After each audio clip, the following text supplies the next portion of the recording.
Le Grand Matin Sud Radio, 5h-10h. Patrick Roger, Cécile de Mélibus. Et à 8h21, il est là, il est arrivé.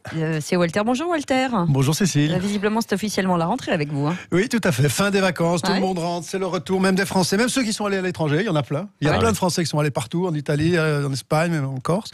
Et ils sont tout contents. Ils reviennent chez eux avec des souvenirs, des boules à neige, des maladies sexuellement transmissibles. C'est la fin des vacances. La France est contente, car le rapport de l'Organisation mondiale du tourisme confirme la première place de la France comme destination touristique.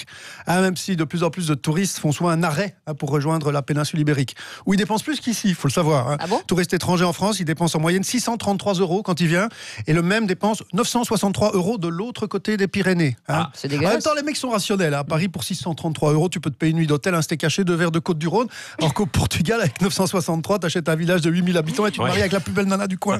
Alors moi, je dis, de toute façon, pas de regret que ça soit fini, pas de regret qui passe, parce que franchement, les touristes, c'est pas vous qui serez pas d'accord avec moi. Mais dis donc, vous n'aimez pas les touristes, vous, Walter ? Non. Allez, on va pas se mentir. Les touristes, c'est des cons, quoi. Quiconque devient touriste devient officiellement un con. Il y a qu'à voir les photos de vacances sur les réseaux sociaux. Je sais que c'est un peu à tirer sur une ambulance, mais si vous prenez ces photos de vacances, vous vous souvenez vous avez l'âge, vous avez les cheveux gris, vous vous souvenez des soirées diapositives, ça emmerdait tout le monde. Et encore, c'était des belles photos. Je veux dire, parce que diapositive, ça coûtait un bras. Du coup, les gens, ils prenaient pas des photos de leurs pieds sur la plage du Hammamet Club. Non. Et en plus, pour info, juste les auditeurs, vos photos de vacances, c'est comme vos enfants. C'est comme vos enfants évoqués, il n'y a que vous qui les supportez. En plus, le tourisme, ça rend con. Ah bon ? Bah oui, parce que forcément, ça rend grossier. Tu vas en vacances, tu te lâches. Tu fais tous les trucs que tu peux pas faire dans ton pays. Comme personne pige ce que tu dis, tu sais que tu peux faire des commentaires sur le physique de tes voisins à table. Tu peux chanter J'ai la quéquette qui colle à la serveuse du bar. Pas de souci, le lendemain, t'es plus là. Alors que si tu fais ça dans ton bled, t'es grillé, tu tires sur ton singe pendant 10 ans. Sans parler des looks. Je veux pas faire le snob, mais on va parler du look. Moi j'ai pris Ryanair, faut pas citer de marque, mais EasyJet. Les looks des mecs, c'est l'enfer sur terre. Il y a deux écoles. Moi j'ai remarqué, il y a soit look informaticien du Morbihan avec short en jeans et débardeur, vieille charrue 2015. Ça c'est un. Ou alors look racaille en goguette avec maillot du PSG, pantacourt et claquettes chaussettes. Tu mets Christina Cordula dans un terminal low cost, elle fait un AVC. Attention, je dis ça, je veux pas avoir l'air de faire du snobisme anti-pauvre. J'ai rien contre les pauvres, puisqu'on est payé à la radio, je suis même plutôt solidaire. Mais vous savez, je suis un homme de paradoxe, ma chère Cécile. Il y a une phrase que j'aime beaucoup, c'est moi j'aime bien deux choses dans la vie, la poésie et bouffer le cul d'une pute. Donc vraiment, je ne suis pas snob. Je ne suis pas snob.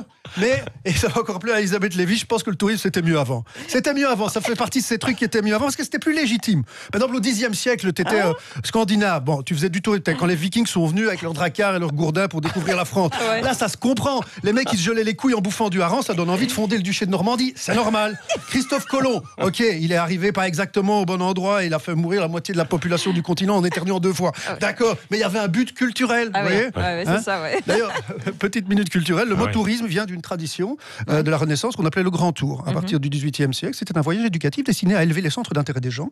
Après des études fondées sur les humanités grecques et latines, on allait en France, en Italie, en Grèce, se mettre en contact avec l'art antique et la haute culture, ce qui a constitué une des origines, notamment du palladianisme et du néoclassicisme. Oh la vache. C'est la classe, il y avait du level, c'est pas la grande motte en all inclusive ou Ibiza en Ryanair.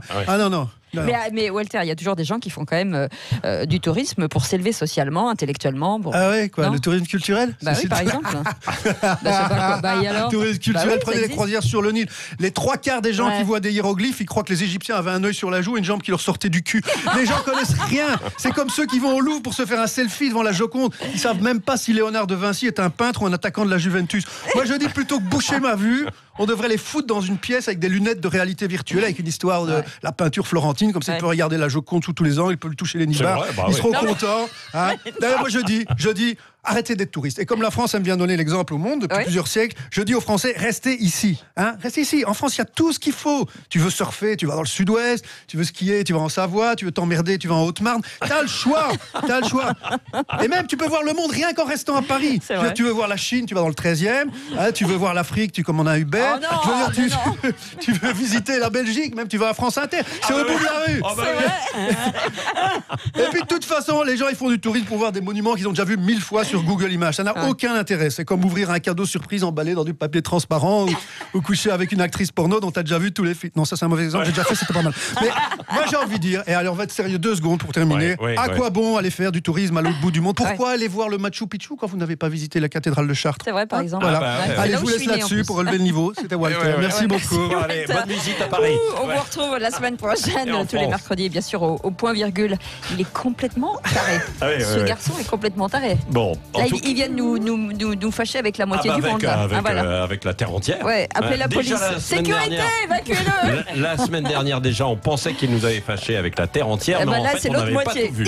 Il a fâché avec l'autre moitié. Le meilleur reste à venir, je vous laisse.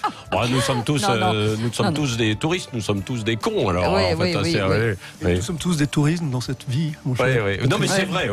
Nous sommes de passage. Ça, c'est vrai. C'est beau. Il est aussi philosophe, ce Walter. C'est beau. C'est à réécouter en podcast, évidemment. Allez, on